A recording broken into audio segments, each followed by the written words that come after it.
So I got good news and I got bad news. The good news is Sam Raimi looks like he's actually going to be directing Doctor Strange 2. Bad news is we're probably going to have to wait 30 years for it.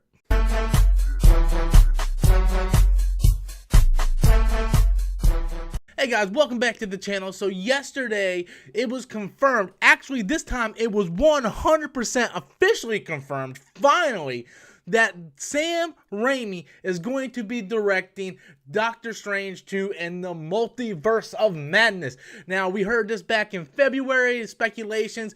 It seemed like it was confirmed back in February, but we never had concrete information. But now, apparently, Sam Raimi is officially confirmed it. The article that I've read came from The Wrap, and it looks like it is official, guys, that we are getting Sam Raimi to direct Doctor Strange 2, replacing Scott Derrickson. Now, full disclosure, guys, I like Doctor Strange. I thought Doctor Strange was a good movie. I enjoyed it. Good origin story of the character that I actually didn't give a shit about. Let's be honest, how many people actually cared about Doctor Strange?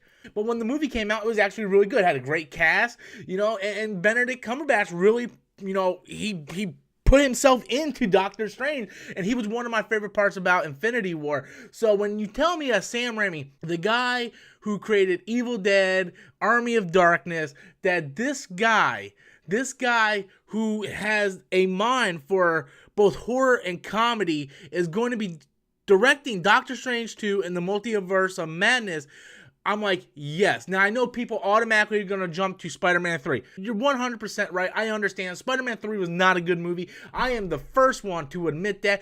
God knows on this channel, I have gave that movie shit over the years. Let me tell you what, it's been how many years now, and I still give that movie shit. So I understand for those people that are like, well, you know, Spider-Man 3, but you also got to realize, you know, he didn't have fucking Kevin Feige in the position that Kevin Feige is now. You know what I mean? He had Avi Arad, who kept trying to throw in all kinds of stupid ass shit. At one point, Vulture was going to be a girl. I don't even know what the hell they were going to do for Spider-Man 4, but Spider-Man 3 was a product of the studio interference, whereas Marvel in the MCU, they got their shit together. Kevin Feige has like a 10-year plan. Like, we're doing this, we're doing this, we're doing that. Sam Raimi, other than that, do whatever the hell you want. And that's why the MCU works so well. Yes, it's a formula, but it's a formula that generates, say it with me, guys, dollars, okay? Yes, it's very formulaic. I understand a lot of people are like, oh, I'm getting tired of the MCU formula. Well, guess what? The masses aren't, because it makes a bunch of money. The MCU averages, guys, $1 billion a pop. Okay, that's on the average, okay? So yes, bringing in someone like Sam Raimi, who is working with a competent studio this time, yes, we're going to get what I feel will be a definitive Doctor Strange movie. It's gonna feel like a Raimi movie, but it's gonna feel like an MCU movie. Just like Black Panther kind of felt like a Ryan Coogler movie, but it also felt like an MCU movie. You can have that flair in there. And I'm really super excited for this. I think Sam Raimi is, when you really think about it, when you really sit back and think about it, it is almost like the no-brainer choice.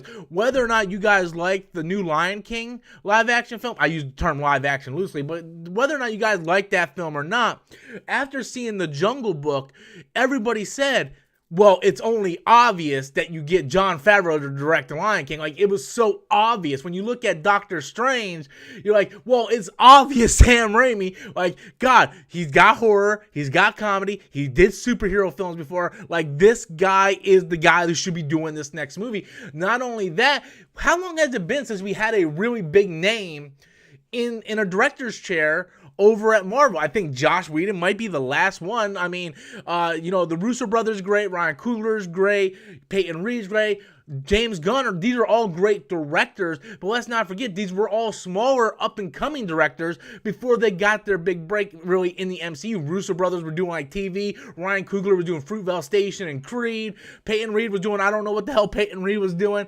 and James Gunn was doing his little like B-level movies. And it wasn't until the MCU got there that they really got their big break and became like almost household names. Sam Raimi is already a household name, so for us to get like a like a 4-star director. Maybe not all of his movies are 4-star, but that type of name recognition, I think is going to do great for Doctor Strange. I really do. Again, I love the first movie. I love what Scott Derrickson did.